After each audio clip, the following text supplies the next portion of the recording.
Para mim, a matemática sempre foi a melhor forma de enxergar o mundo. Eu sempre vi matemática em tudo, mas só ver não era suficiente. Eu precisava convencer meus alunos que não paravam de me perguntar para que serve a matemática. Então, eu senti o dever de mostrar como a matemática está em toda parte no dia a dia. Matemática em toda parte 2.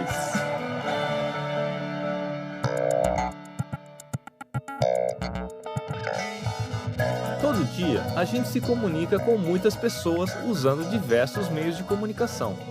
Comunicar é uma necessidade humana, e em toda comunicação, alguém emite uma mensagem a um receptor através de um meio. Toda mensagem vem em códigos, e alguns códigos, como a língua que a gente fala, precisam ser conhecidos para que as mensagens sejam entendidas. Outros códigos, ao contrário do idioma, têm a função de confundir, perturbar ou simplesmente provocar a curiosidade. Eu quero revelar onde a matemática se esconde nos segredos da comunicação. Hoje eu vou conversar com a artista plástica Joana César, uma especialista nos mistérios da arte. Joana, quando você era criança, você pintava as paredes da casa da sua mãe?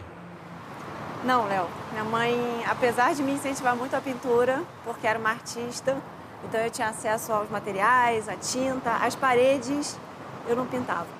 Joana, como você criou esse novo alfabeto? Primeiro eu olhei para as letras de forma.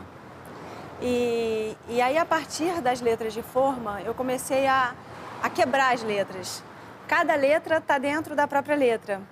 Vou dar um exemplo. Por exemplo, a letra A.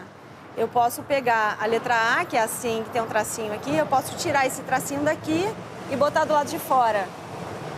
Então, na verdade, a letra, ela, de alguma maneira, ela está na letra, mas ela pode estar invertida, de cabeça para baixo, rebatida, espelhada, ao contrário, mas ela está ali. E pode ser tudo isso misturado também. E você imaginava que alguém pudesse decodificar suas mensagens? Imaginava. Imaginava, acho que até queria, porque eu acho que se eu não quisesse, acho que em parte tem um desejo, tinha o desejo, né, de ser também descoberta, desvendada, porque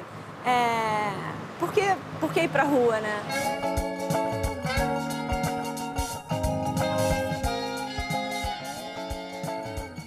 A matemática ajuda a gente a decifrar códigos que, à primeira vista, parecem indecifráveis. Aliás, o próprio alfabeto criado pela Joana foi decifrado por matemáticos que observaram seus painéis pela cidade. A técnica utilizada por eles é muito interessante. Em qualquer idioma, é possível identificar a quantidade média de ocorrência de cada letra. No português, por exemplo, a letra A é a que ocorre mais vezes. Por isso, quando a gente joga a forca, a primeira letra que a gente escolhe para ter maior chance de acerto é a letra A. Essa técnica, chamada de contagem de frequência, é uma das ferramentas que a matemática usa para a decifração de um código.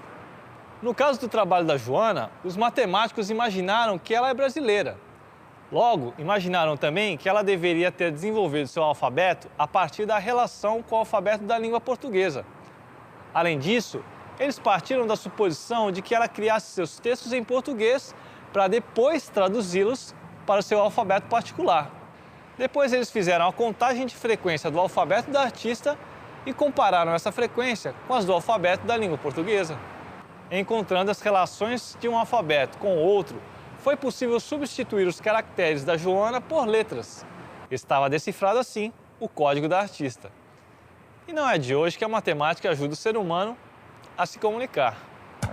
Encontrada em 1799 no Egito, a Pedra de Roseta logo despertou o interesse dos cientistas por representar a possibilidade de se traduzir pela primeira vez a antiga língua egípcia. E foi só 23 anos depois da descoberta da pedra que o francês Jean-François Champollion completou a decifração dos seus textos. Depois de muitas observações e estudos, Champollion concluiu que a pedra trazia a mesma inscrição em hieróglifos da escrita egípcia, em demótico, que é uma variação do egípcio, e em grego antigo. Observando o trecho escrito em grego, Champollion deduziu que uma palavra que aparecia diversas vezes significava Ptolomeu, que é o nome de um rei egípcio. Depois, ele conseguiu identificar a sequência de hieróglifos que correspondia à mesma palavra. Em seguida, o cientista cruzou caracteres de outra inscrição egípcia, semelhante à Pedra de Roseta, para encontrar trechos em comum e descobrir correspondências com o nosso alfabeto. A decifração da Pedra de Roseta é um dos exemplos mais famosos de como a matemática, por meio da criptologia, abriu as portas para a comunicação entre sociedades diferentes em épocas diferentes.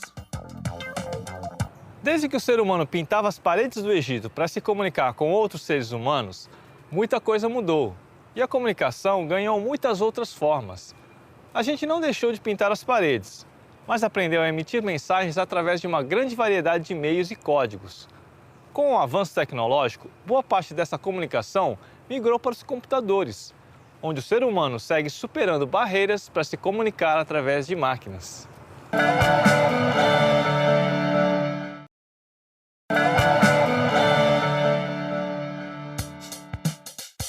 Ao mesmo tempo em que eu estou aqui fora conversando com amigos ou apresentando programas sobre matemática, eu estou me comunicando em muitos outros lugares.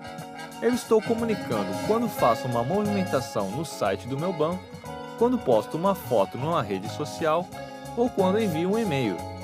Quer dizer, por trás de tudo o que a gente faz na internet está a comunicação.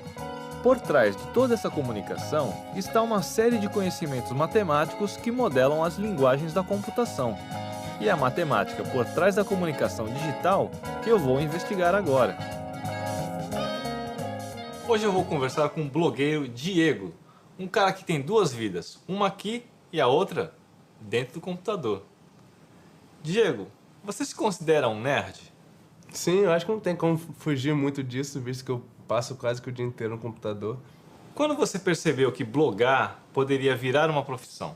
Quando você começa a ser mais conhecido, quando as pessoas começam a perceber que você existe, que o seu blog tem alguma importância assim, nesse determinado assunto, as empresas que trabalham com isso, elas acabam te procurando, querendo saber se você quer ter um anúncio deles. Que dica você daria para uma pessoa que está iniciando um blog? Bom, primeiramente, não começa o blog pensando que você vai ganhar rios de dinheiro, mesmo porque para você ganhar um pouco de dinheiro já é difícil, já demora um tempo. Então começa porque você gosta do assunto. Digamos que você gosta de história em quadrinhos, você quer fazer um blog sobre história em quadrinhos. Então você faz o seu blog e tenta manter a periodicidade. Se você falar que você vai postar toda semana, poste toda semana. Se você começar a atrasar, as pessoas vão perder a paciência e vão parar de te visitar. A matemática ajuda a revelar o que está escondido e também a esconder o que não pode ser revelado. Atualmente, a necessidade do mundo digital de guardar informações sob senhas seguras vem acelerando muito o desenvolvimento da criptografia. Alguns sistemas criptográficos, como os dos portais eletrônicos dos bancos, usam as propriedades dos números primos para construir suas chaves de segurança. O número natural é primo se possui dois divisores positivos. O número 7 é um exemplo de número primo, porque ele só é divisível pelo próprio 7 e pelo 1. Para descobrir se o número é primo, é preciso realizar um teste de primalidade. Para verificar se o número é primo, o método mais comum utilizado nas escolas consiste em tentar dividir esse número por todos os primos menores ou iguais à sua raiz quadrada. Se a gente fizer todas as contas corretamente e não encontrar mais do que dois divisores, o número é primo. O problema desse método é que ele é muito trabalhoso. Para se ter uma ideia, um computador levaria quase 50 anos para fatorar um número com 100 algarismos, por exemplo. Por causa dessa dificuldade, as chaves de segurança são construídas a partir de números primos enormes, com centenas de algarismos. Quanto maior for o número, mais difícil será a fatoração e, consequentemente, mais difícil quebrar a chave. Na verdade, essa é a grande batalha da criptologia na era digital. Os criptógrafos se esforçam para encontrar números primos cada vez mais difíceis de serem fatorados, enquanto os criptoanalistas correm para criar formas de quebrar chaves de segurança cada vez mais complexas.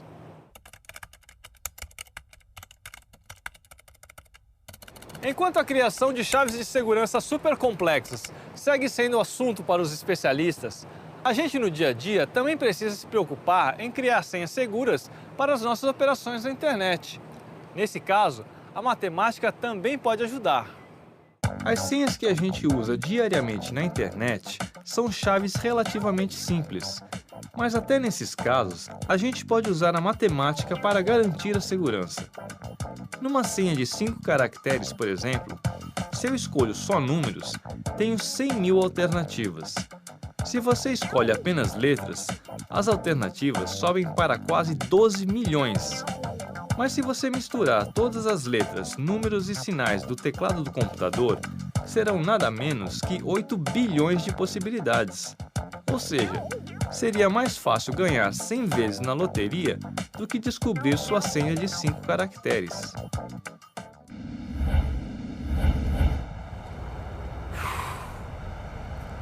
A vida ainda existe aqui fora, longe dos computadores. Quer dizer, não tão longe assim, né? Porque todo esse emaranhado de prédios e pessoas está interligado por sinais que passam em todo lugar, inclusive nesse terraço, enquanto eu falo essas coisas. Aliás, eu falo essas coisas por um equipamento que grava minha imagem e som num formato digital. E esse material, em breve, vai estar no computador, passando por uma série de processos informatizados até chegar à tela de quem assiste. Nesse sentido, o desenvolvimento das comunicações, que depende tanto da matemática, traz grandes benefícios para os próprios matemáticos, que podem se comunicar mais facilmente e trocar mais informações sobre a matemática, que está em toda parte, inclusive nas comunicações.